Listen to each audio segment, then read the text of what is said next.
Pamagatan po natin, sorry, yan, He is risen. Yan, so, ngayon po ay celebration po natin ng pagkabuhay ng ating Panginoong Kristo. Amen po? So, kayo po bang lahat ay excited dahil po nabuhay po ang ating Panginoong Kristo? Amen po, kasi kung hindi po nabuhay si Lord, wala sana yung katabi mo dyan sa oras na ito. Amen? Wala sana yung nagagandahan po at nagagawa po ang mga kapatid sa Panginoon. Joke lang po yun. Biro lang po, biro lang po.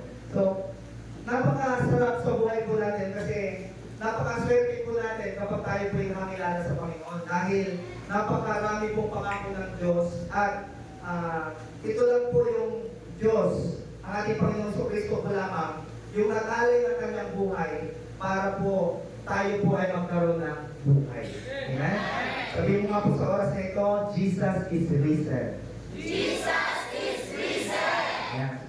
So dito po, meron pong tatlong verse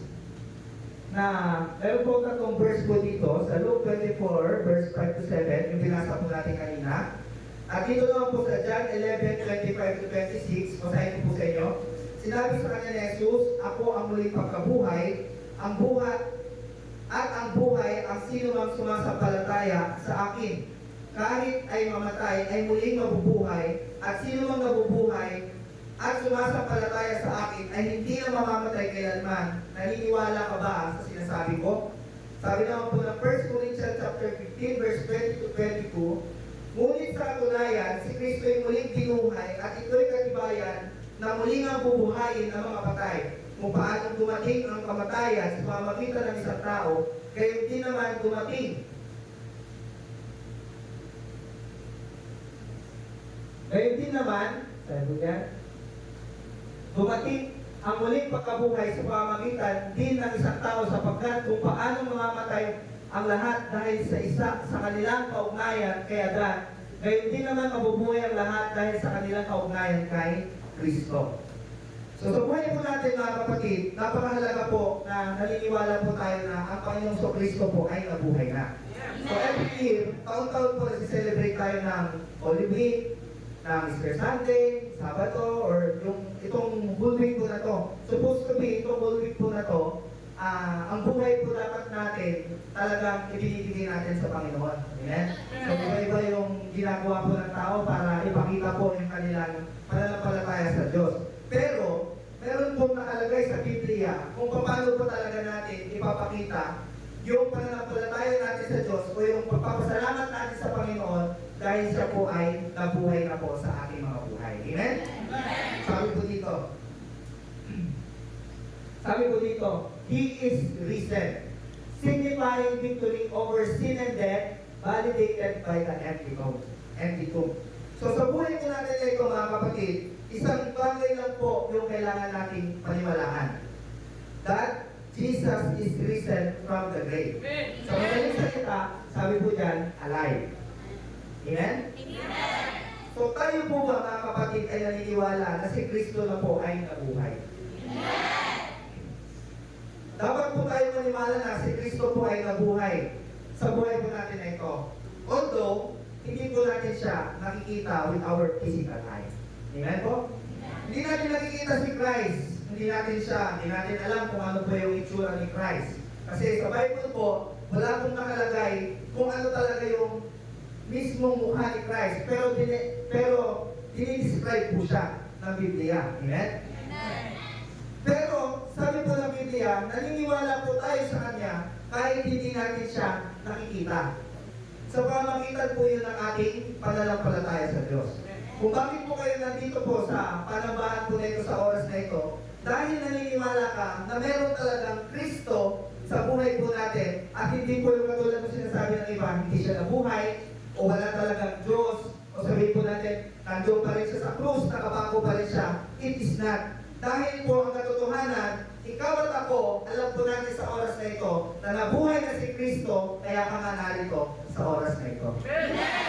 Alam niyo po, nung araw, hindi po ko makapaniwala. Kasi, hindi ko plano po na makakilala sa Diyos. Siguro po, may ilan po sa atin, hindi rin nila plinano na makakilala sila sa Diyos. Sino po dito yung na-invite lang? Na-invite. Hindi po kayo na-invite ng iba? Lahat po yan na-invite. Amen? Meron nag-invite sa atin. Amen po? Na ginamit. Pwede sabihin po natin na ito po ay circumstansya o tao o pagkakataon sa ating buhay. Pero, ang katotohanan po nun, behind po ng bagay po na yun, meron pong isang persona na nagdala po talaga at nagplano na ikaw ay dalhin sa panabang ng Diyos. Walang iba kundi ang ating Panginoong Kristo. At sa buhay po natin, mga kapatid, sa haba ng journey po natin sa buhay na ito, alam ko po na lahat po tayo, alam natin na si Kristo ay existent sa buhay po natin. Kaya nga lang po, may mga pagkakataon sa buhay po natin na kuminsan nadadoubt po tayo, kuminsan pinanghihinaan po tayo sa ating pananampalataya. Pero ano po sabi ng Panginoon? He is risen. Kailangan maniwala ka talaga. Kailangan i-convince mo yung sarili mo, buhay ang Diyos na aking pinaglilingkuran. Hindi siya patay. Kaya nga po, pag buhay yung Diyos na aking pinaglilingkuran, kaya niyang ipangyari ang lahat ng bagay. Amen po? Sabi po dito, question, what is the impact of Christ being alive? Is He really alive in you or just an amazing Bible story? Do you really believe that Jesus is alive? So itong mga katanungan po nito, ano naman sa akin, brother, kung buhay na si Kristo? Ano ba ang magiging impact sa buhay ko kung ito pong Kristo na ito nabuhay na talaga sa mundo pong ito? Napakalaki ang pwede mag-impact ng Diyos sa buhay ng isang tao. Dahil po, pag si Kristo po ay nabuhay na po sa ating mga buhay, talagang sabihin po natin, nandun na po yung pagbabago. Sino po dito yung matagal niya na sinasabi na magbabago na ako, magbabago na ako. Tatanggalin ko na itong masamang ugali ko na ito, magbabago na talaga ako. Yung naniniwala po sa kasabihan na gusto kong bumae, pero hindi ko talaga magawa. Sinakailang ulit na siya. Amen? Di ba, mahirap po, no? Pero pag meron ka na pong Kristo sa iyong buhay, doon pala nangyayari yung totoong pagbabago. Dahil na meron na pong isang persona, which is si Christ Jesus, na nagkukuman sa atin, baguhin ko na yan. At doon pumapasok, I can do all things through Christ who strengthens me. Hindi na siya Bible story na lang sa'yo. Hindi na siya every year, maghahanda kami, dito kami sa Sabado de Gloria, Viernes Santo, o itong araw ng pagkabuhay. Hindi na ganun Amen po? Dahil pag nabuhay na sa iyo ang Panginoong Kristo, yung araw-araw ng buhay mo, mag-iiba na. Dati po, naalala ko, pag masisiba po ako, linggo lang. Sino po dito yung linggo pa lang siya nasisiba? Every Sunday pa lang. Pag talagang nabuhay na si Kristo sa iyong buhay, hahanap-hanapin mo na siya araw-araw. Para kung hindi ka mapakaligid, linggo na ba ngayon? O Sabado pa lang? O Friday pa lang? Minsan hindi mo na malaman yung araw dahil excited ka na dumating yung araw ng linggo. It is really because meron na pong personalidad na nabubuhay sa pagkatao mo. Walang iba kundi ang Panginoong Kristo, kaya hinahanap mo na siya. Amen? Ganun po yung indikasyon na nabuhay na po si Christ sa buhay po natin. Meron ng changes. Amen po? Kung dati nagpipray ka sa loob lang ng kwarto mo, ngayon iba na. Pag nag-pray ka ngayon, kasama mo na yung mga kapatid mo, kasama mo na yung nanay mo, yung tatay mo, kasi bago ka lang nila lang. Amen? Kasi buhay na si Kristo sa buhay mo. Ngayon, pagka tayo po kumain tayo, dati kain ka na lang Ay, pagod ako na yun, kain na ako na yun. Pero nagugulat ka na lang, ay, oo nga pala, hindi pa ako nakapag-pray. Nakalahati mo na yung plato. Amen po? Jesus is alive. Sabi niya, do you really believe that Jesus is alive? So, ang pinakapunto po natin sa tatalakayin po natin sa oras na ito, kailangan mabuhay na po si Kristo sa iyong buhay. Handa na po ba kayo mabuhay si Kristo sa inyong mga buhay, mga kapatid? Alam niyo po, sa totoo lang, hindi po madaling maging totoong Kristiyano. Madali po maging Christian, pero hindi po madaling maging totoong Kristiyano. Pag sinabi po natin Kristiyano, sa Biblia po, ang tinutukoy po natin, alagad ng Panginoong Jesucristo. Tagasunod ng Panginoong Jesucristo. Alipin ng Panginoong Jesucristo. O sabihin po natin, manggagawa po ng ating Panginoong Jesucristo. Mahirap. Hindi po yun madali. Pero, in-encourage po tayo ng Panginoon, kung talagang buhay na si Kristo sa iyong buhay, sabi nga po ng verse ko natin, ang lahat ng ito'y magagawa ko dahil sa kaloob na lakas ni Kristo. Ni Kristo. Lagi po, ni Kristo. Kasi si Kristo po ay buhay na po sa ating mga buhay. Ano po sabi ng Romans chapter 10, verse 9? Kung ipinapahayag ng iyong bibig na si Jesus ay Panginoon at kung puso kang sasampalataya na siya'y muling binuhay ng Diyos, maliligtas ka. Share ko lamang po mga kapatid, doon po sa church po namin sa mga Kareno. Talagang nakaka-bless kasi ang tagal-tagal na po namin na tawag dito, ang tagal na po namin doon sa church po na yon. Nung panahon po na yon, lilima lang po yung magagawa ng church. Lilima lang po yung magagawa ng church. So, lagi po kami nagpipray na, Lord, padalan mo lang kami ng mga katuwang natin, mga nanay, mga tatay. Tapos, habang tumatagal pa lang, pinapakita ng Lord, eto na po, nandito na po tayo. Meron na tayong Jigong family, mga Tarem, meron na tayong Aguilar, meron na tayong Kalasyaw, at meron na tayong mga tatay, meron na tayong mga nanay na nag-involve sa gawain ng Panginoon. At doon po, pinapakita po sa atin, ang isang tao po pala na naglalagap ng buhay sa Panginoong Kristo, doon niya palang mapapatunayan na nabubuhay na po si Christ sa Kanya. Di ba po dati, natatandaan ko po dito sa Kalasyaw, lahat po kayo sinusundo namin. Amen? Pero ngayon, nauna pa kayo sa amin. Amen po? Dahil po, unti-unti, umuusbong na po yung buhay na nagmumula sa Panginoong Kristo.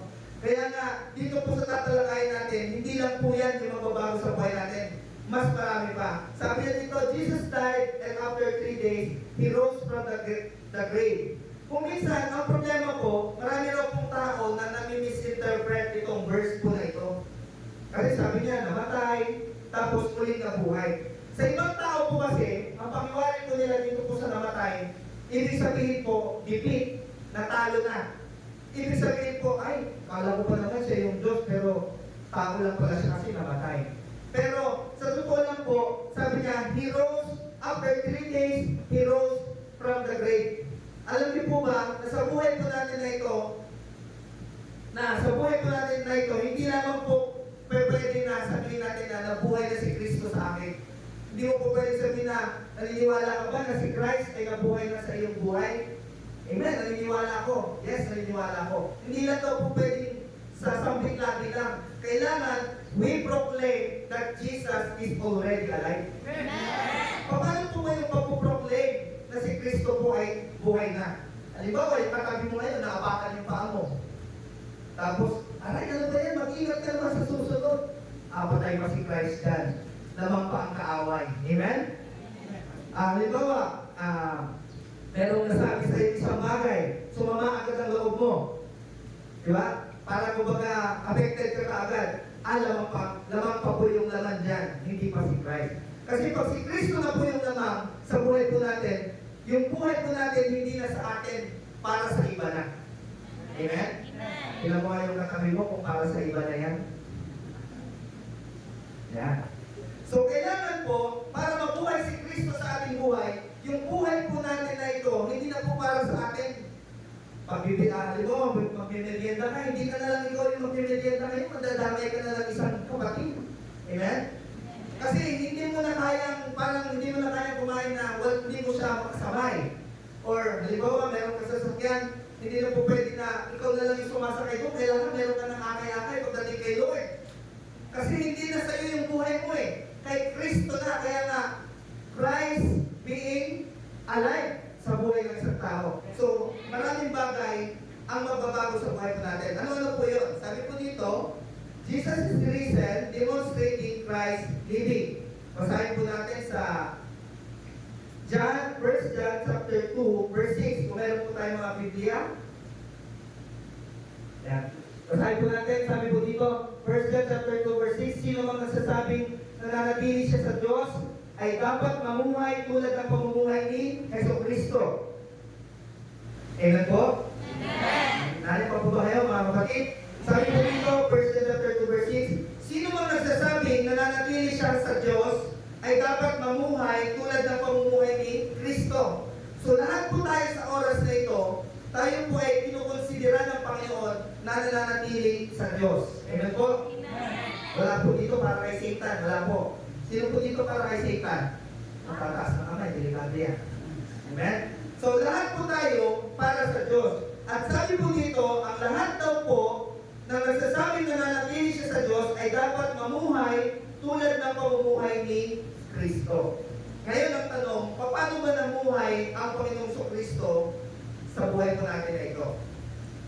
Paano ba siya nabuhay sa palagay po natin? Nung si Christ po, nabuhay po siya sa mundong ito, lagi po siya sa simbahan. Lagi po siyang pumupunta sa templo. Amen? 12 years old pa lang siya, nasa temple na siya. Sabi niya, di ba dapat ang anak ay nasa tahanan ng kanyang ama? Amen? So yun yung verse. Sabi mo sa katabi mo, di ba ang anak ay dapat nasa tahanan ng kanyang ama? So tayo pong lahat ay mga anak ng Diyos at kailangan tayo pong lahat ay nasa tahanan ng ating ama. At saan po yung tahanan ng ating ama? Dito po yun sa palambahan po ng Panginoong Kristo. Kaya po, kaya nagtatagpo ang Panginoon ng palambahan para nang sa ganon, tayo po lahat, i-gather po niya, tayo po lahat ay mag-fellowship po, under po sa ating Panginoong Kristo. Ano pa po yung nais ipakita po sa atin ng Panginoon po dito? Sabi niya po dito, demonstrating of Christian living, Philippians chapter 2, verse 5 to 8. Basahin po natin. Sabi, kahit taglay niya ang kalikasan ng Diyos, hindi niya ipinagpilitan manatiling kapantay ng Diyos, sa halip po sa niyang binitawan ang pagiging kapantay ng Diyos at namuhay ng isang alipin. Ipinanganak siya bilang tao, at nang siya'y maging tao, nagpakumbaba siya at naging masunurin hanggang kamatayan, maging ito man ay kamatayan sa krus. Amen? Ito pong verse na ito, alam niyo po, napakabigat. Kasi kung pag-aaralan po natin mabuti, sabi dito, kapag ikaw daw po ay nananatili kay Kristo, kailangan na bumuhay ka na tulad ni medyo mahina pa yung response. Ulitin po natin. Pag ikaw daw po ay nananatili kay Kristo, kailangan namumuhay ka na tulad ni Kristo. So sabi niya dito, kahit taglay niya kalikasan ng Diyos, tinitiwan niya. Hindi niya pinagpilitan. Amen po? Tinitiwan niya yung pagiging Diyos niya. Sabi niya dito sa alin, namuhay siya ng isang alipin. Ipinanganak bilang tao at siya'y maging tao, nagpakumbaba siya at naging masunurin hanggang kamatayan. Maging ito man ay kamatayan sa krus. Amen? Ang bigat po nun. Sa buhay po natin na ito, bata pa lang tayo, tinuturuan na tayo ng magulang. Anak, kailangan yumaman ka. Kailangan magtagumpay ka sa buhay na ito. Kailangan may marating ka. Amen po? Pero kay Christ, iba. Sabi niya dito, namuhay bilang isang alipin. Amen po? Pero dito naman sinabing maging alipin po kayo. Ano? Ang ibig sabihin po dito, nandun lang po siya sa mababang kalagayan. Ipinanganak siya bilang tao at nang siya maging tao, siya ay nagpakumbaba. Ibig sabihin po dito, nandun po yung kababaang loob. Ngayon sa buhay po natin na ito, hindi po masamang mag-aral, hindi po masama na tayo po ay yumaman o magkaman ng mga bagay dito sa mundong ito. Subalit, nais pong ipaunawa sa atin ng Panginoon, ang buhay po natin ay hindi para doon. Amen? Amen. Ang buhay natin hindi lang para kumita ka, yumaman ka, magtagumpay ka, o maging kanya ka sa buhay na ito. Hindi po yun eh.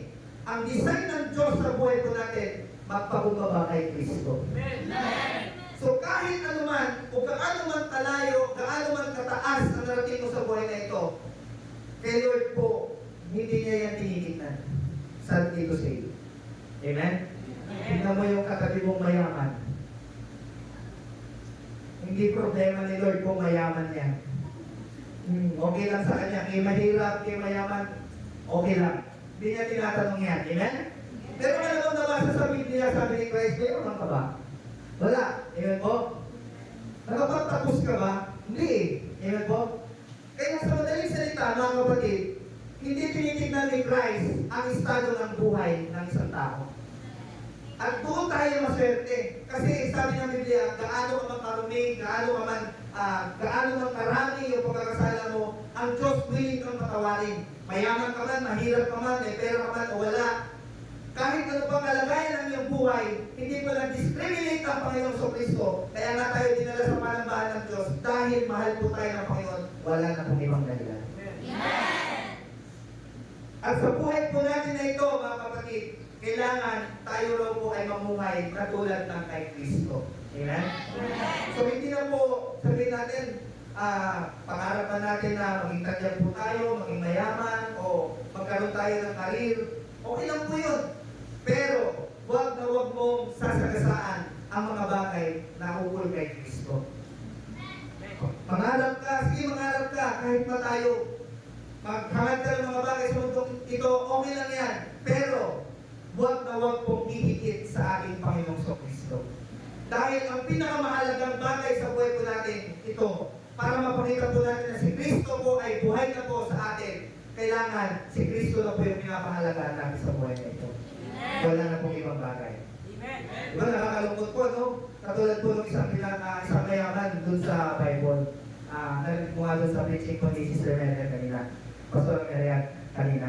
Sabi niya gano'n, ayan, punong-puno na ang aking kamalig, sabi niya.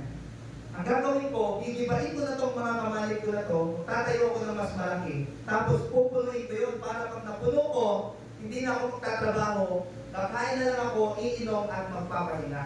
Pero nung sabi po sa kanya ng Panginoong Kristo, Hangal, mamayang gabi, babawian ka na ng buhay. Sino ngayon na makikinabang sa mga kamalig mo? Sa madaling salita, mga kapatid, magtamasa ka man ng mga bagay sa mundong ito, yan po ay magiging walang kabuluhan, sapagkat napakaikli lamang po ng buhay ng isang tao. Kaya nga, doon sa maikling buhay na yun, kailangan ang pukusan po natin si Kristo na po. Kung gusto mo man yumaman, o makapagtapos, o makamit ang iyong pangarap, sabi po ng Panginoon Kristo, sa Diyos po ilaga ang pangarap, pag nagtiwala ka, tutulungan kang ganap. Amen? Si Christ na yun. Dahil na po, kung si Kristo po ay buhay na sa ating mga buhay, isasantabi mo na lahat ng bagay sa buhay na ito, dahil si Kristo na ang inuuna mo sa iyong buhay. Kaya nga sabi ko po sa inyo mga kapatid, napakahirap maging totoong Kristiyano. Pero napakadali po na maging Kristyan. Amen?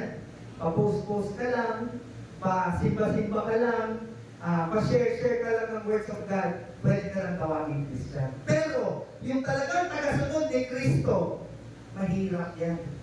Amen? Pero sabi po ng Panginoon, pag napagtagumpayan mo naman yung hirap na yon, pagdating ng araw, ginhawa ka naman doon sa kaharian, doon sa kanyang kalangitan.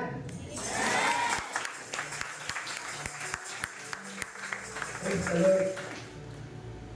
Sa buhay po natin na ito, diba po, minsan, hindi natin masyadong pangarap ang langit. Kunti lang. Hello? Amen? Kasi po, nung bata po ako, tanong lagi yung teacher, sabi niya, ano gusto mo maging paglaki mo? I want to be a doctor. I want to be a soldier. I want to be a lahat. Amen po? Pero mula grade 1 hanggang grade 12, hindi pa ako nakarinig na I want to be a pastor. Amen? Siguro po bibihira po yung ganun po ano. Dahil nga po, tayo po ay pinipili lamang po ng ating Panginoong Kristo sa buhay po na ito. Pero, hindi naman nagpapaya ang Lord. Dinala ka pa rin niya sa kanyang panambahan. Dinala ka pa rin sa templo ng Diyos. Amen po? Kaya nga sa buhay natin na ito mga kapatid, oras na po ng pagbabago na nagmumula sa ating Panginoong Kristo. Kung gusto mo talagang mabuhay si Kristo sa iyong buhay, willing ka bang ipagpalit ang mga bagay na ito para makamtan yung pinakamainam walang iba kundi ang ating Panginoong Kristo? Medyo napaisip sila. Dahil po, meron pong nasanay na po tayo sa mundo na ang akala po natin tagumpay sa mundo, mali po yun. I tell you, brothers and sisters in Christ, nalulungkot po kung sabihin sa inyo, pero yung tagumpay sa mundo, hindi po yun ang tinitignan ni Kristo, kundi yung tagumpay po natin sa ating Panginoong Kristo. Amen? Tandaan po natin mga kapatid, ang Diyos, faithful po yan, hindi nagkulang, hindi nagpabaya. Kung pinili mo ang Diyos, higit sa mga bagay na pangarap ko sa buhay na ito, sasabihin ko po sa inyo, kailanman hindi ka mabibigo, sabi po ng Biblia. Nagtitiwala ka pa ba sa Diyos, mga kapatid? Parang humihina na po yung amen nyo ngayon. Yan, praise God. Ituloy po natin, sabi po dito, sabi niya, demonstrate of Christian living, whoever says, abide in Him, ought to walk, have His mind among yourselves, which is yours in Christ. At sabi po ng Galatians chapter 2, verse 20, ito po mas mabigat. Kaya hindi na ako ang nabubuhay ngayon, kundi si Kristo na ang nabubuhay sa akin. At ang buhay ko ngayon sa katawan ay ikinabubuhay ko na sa pamamagitan ng pananampalataya sa anak ng Diyos na nagmamahal sa akin at naghandog ng kanyang sarili para sa akin. Amen? Sabi po dito, kung ako may nabubuhay, hindi na ako ang nabubuhay, kundi si Kristo na ang nabubuhay sa akin. Kung din ang pangalan ko, pag ako po ay napunta na po kay Kristo, magiging, ano bang pwede? Sa Bible po kasi ganito po, si Abraham naging Abraham, si Saul naging Paul. Amen? So, kapag ang isang tao po kasi, lumalapit na po sila kay Christ, pinapalitan ng Lord yung kanilang pangalan. Kasi yung old na name nila, yun yung old life nila. Yung new name nila, yun yung pangalan po nila, na which is kagamit-gamit na po sila sa Panginoong Kristo. Amen? Kaya nga, halimbawa, kung ikaw ang pangalan mo ay Janil, Kristiyanong Janil ka na ngayon. Parang hindi po kayo sangayon. Sa madaling salita po, mga kapatid, binabago po tayo ng Panginoong Kristo. Kaya nga po, pag may mga kasalubong po tayo, nag-iiba na yung pakitungo po nila sa atin. Ay, nandiyan na yung mga Diyos. Ay, pastor na. Ganyan na yung tawag po sa atin. Halika, magkano muna tayo. Nandun na po yung pangutsa po nila kasi nagkakaroon na po tayo ng espiritu po na nagmumula sa ating Panginoong Kristo. Amen? Parang sama na po ng tingin niyo po sa akin. Takot na po ako sa inyo. Ayan, ituloy po natin. So, dito po sa verse po na ito, kaya hindi na ako nabubuhay ngayon, kundi si Kristo na nabubuhay sa akin. At ang buhay ko ngayon, sa katawan ay kinabubuhay ko na sa pamamagitan ng pananampalataya sa anak ng Diyos na nagmamahal sa akin at naghandog ng kanyang sarili para sa akin. Handa po ba kayong ialay yung inyong buhay para po sa Panginoon? Yung po, sa buhay po natin na ito, gusto po natin ibigay yung buhay po natin sa Lord. Kaya lang marami pong nag-hindrance sa buhay po natin. Pero mga kapatid, huwag po tayong panghinaan ng loob o huwag po tayong masira ng loob. Sapagkat tutulungan po tayo ng Panginoong Kristo at ipapakita niyo po sa atin kung paano po natin gagawin yung paglilingkod po natin sa Diyos. Kaya nga little by little po, tinuturuan po tayo ng Panginoon. Amen po? Una, hindi po ka lang aaten. Tapos sa susunod, nagkakandak na ng Bible study. Yung sinishare na ni pastor po natin sa lugar po na ito, pwede niyo po rin ibahagi sa inyong mga kapitbahay, sa inyong pong mga relatives, kapatid, kamag-anak. Yun po yung first step na nabubuhay na po si Christ sa buhay po natin. Inuumpisahan mo na little by little. At katulad nga ng testimony ni sister, di ba? Dinadala niya na yung kanyang pamilya, yung kanyang asawa, yung kanyang anak. Bakit po? Kasi pag naniniwala ka na si Kristo po ay buhay na sa iyong buhay, hindi ka papayag na yung mga mahal mo sa buhay, hindi mo ilalapit kay Jesus. Amen po. Hindi ka papayag. Hindi mo pwedeng sabihin na darating din siguro yung God's time sa kanila. Hindi ka papayag. Lord, I pray, ngayon pa lang Lord, dadalhin ko na sila sa iyo kasi nagmamadali na ako, baka maunahan pa ako ng kaaway. Ako nang mauna Lord, dadalhin ko na sila sa iyo. Kasi nga po, nandun na po yung udyok ng Panginoong Kristo na itong ating mga pamilya po ay gusto na nating maligtas patungo sa ating Panginoong Kristo. Yun po ay kung naniniwala po tayo sa ating Panginoong Kristo. Kaya nga po yung hindi po naniniwala, hindi siya makaakay. Hindi siya magdadala ng mga kaluluwa patungo sa Panginoong Kristo. Bakit? Kasi hindi siya naniniwala buhay na po si Kristo sa lugar po na ito. Amen? Kasi hindi niya pala witness, kaya hindi siya magkakaroon ng lakas ng loob para magdala ng mga tao tungo po sa ating Panginoong Kristo. What else sabi niya dito? Jesus is risen, demonstrating of Christian living, Ephesians chapter 5, verse 1 and 2. Yaman kayo mga anak, na minamahal ng Diyos, tularan ninyo siya, mabuhay kayo ng may pagmamahal tulad ni Kristo dahil sa kanyang pagmamahal sa atin, inialay niya ang kanyang buhay bilang mabagong alay at handog sa Diyos. Amen po? Di ba po si Christ, nung pinako po siya sa krus, pinahirapan po siya. Sino po dito yung nakapanood na ng mga movie po na pinapako si Christ? Di ba, kahit na nanonood ka lang, parang nararamdaman mo na, ay, grabe ang sakit ng ginawa kay Christ. Ay, grabe hinagupit si Christ. Ay, grabe pinahirapan si Christ. Ay, grabe tinusok siya sa tagiliran. Amen po? Pero sabi po dito, para yun sa atin, mga kapatid, si Kristo po, namatay po siya sa krus, at sa ikatlong araw ay nabuhay, para po yun sa atin. Ikaw at ako, sa ating mga kasalanan, na supposed to be, yung kasalanan ko bilang tao, yung kasamaan ko po na tinatago-tago ko bilang tao, yung mga bagay ko na ginagawa ko na hindi niyo po nakikita, binayaran ko ni Christ yun. Binayaran ko ni Christ yun. At ang sabi ng Biblia, dapat mamamatay po ako. Ayon po sa Biblia, dahil po sa aking mga kasalanan. Pero, dahil po si Kristo na po yung namatay para sa akin, hindi na ako kailangan hatulan ng kamatayan. Binigyan niya ako ng buhay na walang hanggan. Only by Christ alone. Kaya nga kahit napakabigat, napakahirap, marami kang isasakripisyo, okay lang Lord. Kasi, supposed to be, patay na sana ako ngayon, pero nabuhay ako dahil sa ating Panginoong Kristo. Ikaw at ako, kapatid, alam natin, hindi ko man alam yung kaibuturan ng inyong kasalanan, pero I tell you, hindi ka dadalhin sa church na ito kung wala kang sin na gustong linisin ng Panginoong Kristo. Sabi po dito, new creation, born again. Sa buhay po natin na ito, tayo po ay bago na pong nilalang. Ano po yung bago na nilalang? Ito pong born again, it is not a religion. Hindi po yan religion. Ito po yung tawag sa mga tao po na minsan lang nabuhay at ipapanganak sila ulit sa pamagitan ni Kristo. Amen? Yung dati mong pagkatao, wala na po yun, bago ka ng tao. Yung dati mong mga bagay na ginagawa mo, binubura na po ng Diyos yun, para lang sa ganun, mabuhay ka na ayon sa Panginoong Kristo. Yun po ang kahulugan ng pagiging born again. Kaya nga pag tayo po tinawag na born again, kailangan yung mga bagay sa buhay po natin, sinisikap na po natin, pinagpipilitan na po natin mabago, maalis yung mga bagay na hindi po nakalulugod sa ating Panginoong Kristo. Kaya nga, we are new every morning, we are changed day by day sa buhay po natin na ito. Ganun po ang pagkakaroon ng totoong buhay na Diyos. Sapagkat pag ang Diyos na pinaglilingkuran mo, hindi po siya buhay. Mag day by day ka man dyan, mag every minute ka man dyan, wala pong magaganap sa iyong buhay.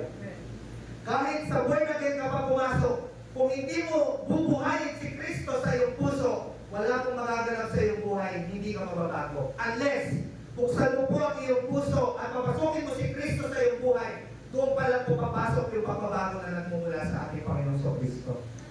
Kaya nga sa buhay po natin na ito, mga kapatid, napakahalaga po na buhay na po si Kristo sa buhay po natin kasi doon po magaganap yung little by little na changes na binibigay po sa atin ng Panginoong Kristo. At alam niyo po ba, every time na nagpapagal ka kay Lord, every time na gumagawa ka kay Lord, every time na nagsasakripisyo ka kay Lord, anong sabi niya? Siya po yung bahalang magpala sa iyong buhay. Seek first the kingdom of God and His righteousness, and all the things shall be added unto us. Ang mga pangako po ng ating Panginoong Kristo. Sa buhay po natin na ito, kapag inuna po natin ang kaharian ng Diyos, sabi niya, idaragdag ko ang lahat ng inyong pangangailangan. Kaya nga sa buhay po natin na ito, kapag tayo po nananampalataya sa Diyos, makikita po natin, ang Diyos po na ito ang gagalaw sa ating mga buhay. Amen po? Palapakan po natin ang Panginoon. Alam niyo po, itong topic po na ito, medyo intense lang po ito, pero kung namin niyo po yung gusto pong gawin ng Diyos sa inyong buhay, I tell you, ito po yung magiging breakthrough sa inyong buhay. Sapagkat gusto po ng Panginoon na maligtas ka. Ayaw ng Lord na manatili ka lamang sa ganyang kalagayan. Ayaw ng Lord na every Sunday lamang yung iyong paggawa sa Panginoon. Kundi ang gusto po ng Panginoon, day by day sa iyong buhay, magamit niya ang iyong buhay. Day by day ng buhay mo, magamit niya ang iyong bibig para ipahayag ay ipangaral ng mabuting balita ng kanyang pagkabuhay. Amen? Sabihin nga po natin, si Kristo ay buhay na. Si Kristo ay buhay na. Sabi po ng number 2, empty tomb, I am the resurrection and the life. Sabi po yan John 11:25-26. Kung meron po tayo mga Biblia, meron po akong verse po dito, basahin po natin. Sinabi sa kanya ni Jesus, ako ang muling pagkabuhay at ang buhay. Ang sino ba sumasampalataya sa akin, kahit mamatay ay muling mabubuhay. At sino bang nabubuhay at sumasampalataya sa akin, ay hindi na mamamatay kailanman. Naniniwala ka ba sa sinasabi ko? Sabi po ng John 11:25-26, kapag daw po tayo, kapag yung sumasampalataya raw po ay kamatay na, siya po ay muling bubuhay ng Diyos sa pagbabalik po ng Panginoon sa Kristo. At kapag daw po ang sumasampalataya naman po ay buhay, hindi na siya mamamatay. Sabi po ng kanyang salita. Kaya nga kapatid, mapalad tayo kapag tayo po ay nananampalataya sa Panginoon sa Kristo. Dahil kahit po ang kapangyarihan ng kamatayan ay hindi na po yan threat sa buhay po natin. Hindi ka na matatakot. Tumaas man ng tumaas ang diesel, okay ka pa rin. Amen? Bakit po? Hindi ka na. Ito po death na to eh. Yung diesel lang. Amen? Tumaas man ng tumaas ang bigas, okay lang yan, Lord. Isang pray mo lang, nandiyan na yung bigas. Amen? Totoo po yan. Try niyo po. Ang Panginoon Jesucristo po sa buhay po natin na ito, once na ang tao po na nanampalataya sa Kanya, yung death, hindi na po yan mapukonquer sa buhay niya. Kaya kahit na mamatay po siya, ano sabi ni Pablo? To die is to gain, to live is to Christ. Kung ako man ay mamatay, thank you Lord. Kasi pupunta na ako sa aking Panginoong Jesucristo na pinag-iikuhan. Kung ako man ay buhay, thank you Lord. Kasi marami pa akong kaluluwang masasalba patungo sa aking Diyos na pinag-iikuhan. So wala pong option ng kaaway. Kahit saan siya pumunta, tumaas mo ng diesel, tumaas mo ng bigas, kahit anumang tumaas, payapa ka pa rin. Kasi sabi ni Lord, in times of famine, I will satisfy thee. Amen? Amen? Yung iba takot na, huwag na tayong bumiyari kasi mahal ng diesel. Huwag na tayong mamasyal kasi mahal ng mga bilihin. Pero pag na kay Lord ka, wala ka ng ganon, pasyal ka pa ng pasyal. Libre pa. Amen? Ganun po ang buti ng Panginoon. Alam niyo po, kung may experience lang po natin yung pangako ng Diyos, kahit gaano kabigat na problema po, talagang malalagpasan mo yan. Kasi, nandyan po ang Panginoon Jesucristo na laging nakaagapay. Amen? Diba marami nga po, mayaman. Marami silang pera, ari-arian. Pero pag dumating yung pagsubok sa kanilang buhay, ano pong ginagawa? Nagpapatiwakal. Amen? Naalala ko po yung sa Marilyn Monroe. Ito pong Marilyn Monroe, sikat po na actress nung araw. Kaya mayaman po siya, maganda, marami siyang mga ari-arian. Pero alam niyo po, isang araw, nag-commit siya ng suicide at nag-iwan siya ng letter. Yung letter na iniwan po niya, ang nakasulat po doon, my life is empty. Pwede po yun? Nagtaka po, di ba nakakapagtaka po, ganun, marami na lang siyang pera, ari-arian. Pwede siya mag-enjoy sa kanyang buhay. Pero I tell you, pag wala si Kristo sa iyong buhay, makamtan mo man lahat ng bagay sa mundong ito, kulang pa rin. Subalit, kapag ikaw ay na kay Kristo, wala ka man ng lahat ng bagay, piling mo, nag-uumapaw ka pa rin. Tingnan mo yung katabi mo, nag-uumapaw. Pegi naman ako dyan, sabi mo naman, i-share mo naman yan, nag-uumapaw na yan. Amen? Wala na, ayan na umapaw.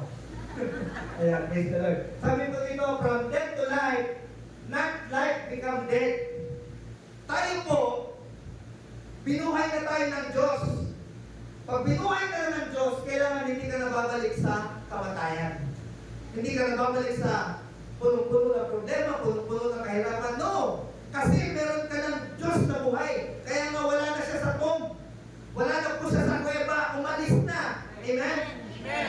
At kapag umalis na si Christ sa tomb, umalis ka na rin doon, sundan mo na siya. Amen. Kasi na kay Kristo ang lahat ng bagay sa buhay ng isang tao. Pero ano pong nangyayari sa buhay ng isang tao? Kung minsan, si Kristo umalis sa tomb, pero ikaw yung pumapalit. Amen? Paano mo naman nasabi, brother, na ako yung bumabalik?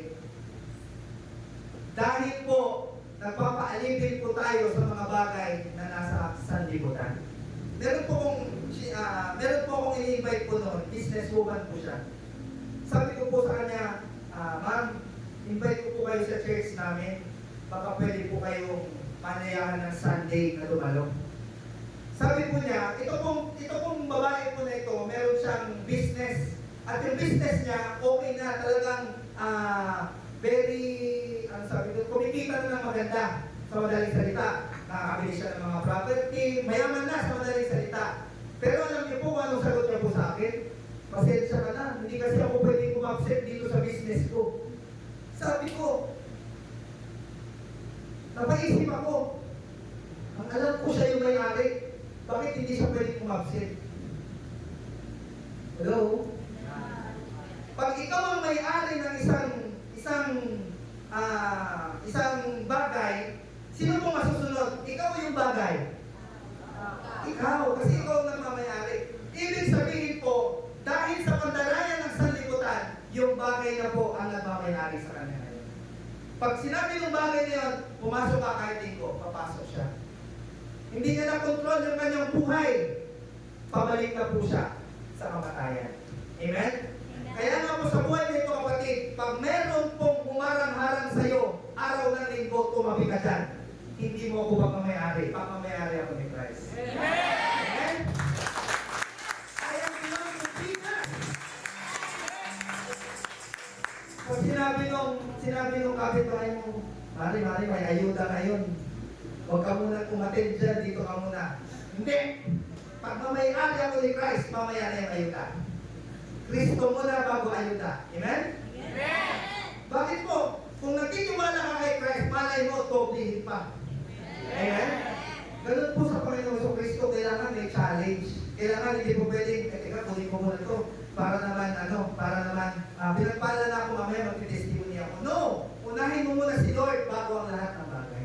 At makikita po natin, doon po sumisibol yung himala o miracle ng Diyos sa ating mga buhay. Amen po? Amen. Ano po sabi ko dito? Yan. John chapter 20 verse 1 and 2. Madilim-dilim pa ng unang araw ng Sanlinggo, pumunta si Maria Magdalena sa libingan, naran niyang naalis ang bato na nakatakip sa libingan. Dahil dito katapusan pumunta kay Simon, Pedro at sa mga alagad na mahal ni Jesus. At sinabi sa kanila, kinuha nila ang Panginoon mula sa libingan at hindi namin alam kung saan siya inilagay. Yun ang akala po ng mga alagad kung tayo po na yun. Pero ang katotohanan po, si Kristo po ay muling nabuhay. Amen po? Kaya kapag si Kristo po ay nabuhay na po, sa buhay po natin na ito, lagi po natin tatandaan, many things will change. Yung dati mong pag-iisip, bago na. Yung dati mong pagkatao, bago na. Yung dati mong desisyon, bago na. Sabi mo sa iyong katabi mo, ikaw ay bago na. Ikaw ay bago na. Amen? He is risen. At sabi ko ng pangalawa, empty tomb. Amen? At ikatlo po, sabi ko dito, alive in me. Yan.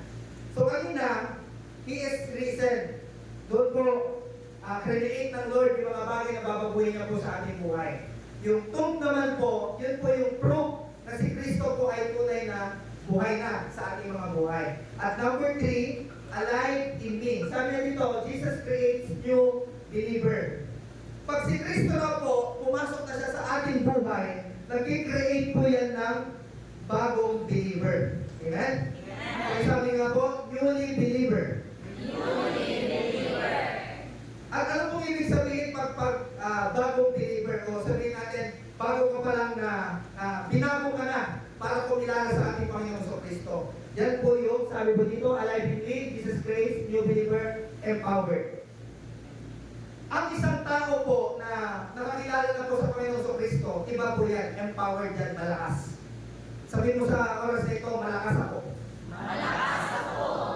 Kasi pag meron ka pong Diyos, lahat ng weaknesses mo, gagawin po yan kalakasan ng ating Panginoon sa Kristo. Kung mahina ka sa ganito, palalakasin ka ng Panginoon. When I am weak, you make me strong, sabi ko ng ating Panginoon sa Kristo. Kaya nga, ang isang Kristiyano po, na nananampalataya na po sa Panginoon sa Kristo, empowered po yan. kahit hindi niya kaya ang isang bagay, kinakaya niya for the glory of God. Ganun po siya mag-conquer. Ganun po siya kapag si Kristo pumaloob na sa kanyang buhay. Pag si Kristo pumangon na doon sa grave, pumasok siya sa buhay mo, nagiging empowered ka na. Paano po yung empowered na sinasabi po natin? Yun lang po ba yung sabihin natin na malakas ka, kaya mo nang bumuhat ng malaking bagay, mabigat na bagay? Hindi po. Yung malakas ka, kahit na nangangayaw ka na, kinakaya mo pa rin. Kahit na marami nang bumuusik sa'yo para dumalo ng gawain ng Panginoon, kaya mo pa rin. Kahit pinagchichismisan ka na ng kapitbahay mo, okay lang yan. Kaya mo pa rin kasi empowered ka na ni Christ. Kahit na sinasabi sa'yo ng mga tao sa paligid mo, walang mangyayari sa buhay mo. Sa Kristo, Kristo, Kristo, Kristo mo na yan. Hindi ka papayag dahil alam mo, empowered ka na ni Christ. At yung empowered po na yun, hindi po yun nawawala mga kapatid sa buhay po natin na ito. Only kapag si Kristo po ay nananatili sa ating buhay. Kaya nga po sa buhay po natin na ito, lagi natin panatiliin ang Panginoon sa Kristo sa ating mga buhay. Ano pa po? Sabi po dito, encourage. Ito po yung isang bagay na mahirap na po matagpuan sa mga Kristiyano nowadays. Yung encourage po na yan, ibig sabihin po yan, gusto po tayo patapangin ng Lord. Hindi lang yung encourage na, halika, kaya mo yan. Hindi. Yung isang encourage po, ibig sabihin yung courage, from the word courage, yung sabi natin, matapang. Paano po yung magiging matapang po natin? Hindi ka nahihiya na tawagin kang born again. Hindi ka nahihiya na mag-share ng kabutihan ng Diyos. Ay, nahihiya ako, hindi ko muna i-share yung kabutihan ng Diyos. Ay, nahihiya ako, baka i-reject nila ako. Hindi po. Pag sinabing encourage, matapang ka ng mangaral ng salita ng Diyos. Kung sumasakay ka ng jeep, speak out. Kung sumasakay ka ng bus, preach the gospel. Sabi po ng Biblia, the Spirit of the Lord is upon me to preach the gospel to the poor, to heal the broken-hearted, and to set the captives free. Kaya nga nangyayari ang miracle sa buhay ng mga taong nagsishare ng salita ng Diyos dahil yung salita po ng Diyos na yun, walang iba kundi si Kristo mismo po yun. Kaya nga po, there is healing happen. Nagkakaroon ng kagalingan, nagkakaroon ng solusyon sa problema, nagkakaroon ng katagumpayan sa buhay po nito. Dahil po yun sa salita po ng ating Panginoon sa Kristo. Kung magiging matapang po tayo sa pag-aayat ng salita ng Diyos. Amen? Kung minsan, sa ibang bagay lang po tayo nagiging matapang. Magulat ko to. Hindi ka pwedeng lumapit dito. Hanggang doon lang po eh. Amen? Pero kailangan, this time, dahil buhay na po si Kristo sa iyong buhay, kailangan matapang ka na sa pangangaral ng salita ng Diyos. Amen? Sino po dito yung susubok na mangaral ng salita ng Diyos? Okay, hindi po nakuha. Ulitin ko po yung tanong. Sino po dito yung na-encourage na ng Panginoon at meron na pong tapang para mangaral ng salita ng Diyos? Sige po. Take your time. Pwede po maghintay. Yan. So lahat na po tayo. Amen? Yes, encourage. Encourage mo yung sarili mo. Kaya ko to for the glory of God. At makikita mo, there is miracle happen. Amen po? Amen. Last, sabi po dito, endured or fortified. Pag sabi pong endure, nananatili, hindi nagsasawa, hindi napapagod. Amen? Amen. Ikaw ba'y pagod ng maglingkod sa Diyos? Ibig sabihin, hindi pa po nabuhay si Kristo sa iyo. Pero, kung ito po yung injured, hindi po yung injured na injury. Kasi yung ibang Christian, pagka tumagal na sa paglilingkod, injured na eh. Ganyan na ilakad yun. Amen? Parang hirap na maglingkod. Pero alam niyo po, pag ang isang Kristiyano po, nananatili sa Panginoon, sabi po ng Biblia, nagpapanibagong sigla. Tingnan mo yung katabi mo, isang oras na yung nakalipas kung nagpapanibagong sigla pa rin. Ayan. Parang yung pakpak niya mo ako. Ayan. So sa buhay po natin na ito, mga kapatid, si Kristo po ay nabuhay sa atin, kailangan po natin mag-endure. Amen? Kaya ano kahirap, kabigat, ang mga bagay na harapin mo sa buhay na ito, nandyan si Christ. Huwag ka matakot, kayang-kaya mo yan, sabi po na ating Panginoon sa Kristo. Kaya nga sa buhay natin na ito, lagi po natin tatandaan, si Kristo po, kahit gaano po kahirap, ang dinanas niya sa krus ng Kalbaryo, hindi siya sumuko para sa iyo. Hindi siya umatras para sa iyo. Gaano man kabigat yung kasalanan natin, ikaw at ako, hindi siya matras. Alam niyo po ba kung gaano kabigat yung krus? Sobrang bigat. Nasa sobrang bigat po ng krus na yun, hindi po yun may aangat ni Christ na nakaangat, kailangan po nakasagsak yung dulo. Ganun po yung kabigat.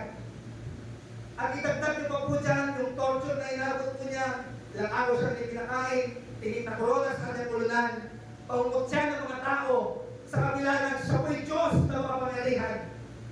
Sa isang tao niya lang sa kanyang ama, kaya niyang ipalipol ang sanlibutan.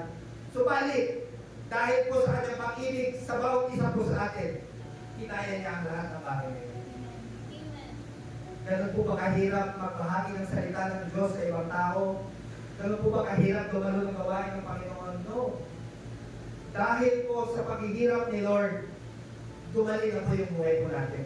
Ang kailangan na lang po natin, manampalataya sa Kanya, magtiwala sa Kanya, manalig sa Kanya, na hindi niya tayo mababayaan, hindi niya tayo iiwanan. Kaya nga, sa buhay po natin na ito, lagi po natin tandaan, si Kristo po, He is risen from the grave. Dalangin ko po sa Panginoon na nalasap niyo po yung sarap ng pagkabuhay ng Panginoon sa Kristo sa ating buhay. Alam niyo po, yung siguro po yung ibang mga bagay na pagkakaalam po natin sa pagkabuhay ni Kristo, sa nabuhay lang siya, nandyan siya, nagpako sa krus. Pero yung talagang mararamdaman mo na nabuhay si Kristo, yun ang hanapin mo. Hanapin mo talaga na mabuhay siya. Doon mo lang mararamdaman, meron palang Diyos na pinaglilingkuran tayo po mga tao. Amen po? So, I pray to God na palain kayo ng Panginoon at ipasok ng Diyos sa inyong puso yung kanyang mensahe. Naniyahan ko po kayo. Ihanda po natin yung ating mga sarili para po sa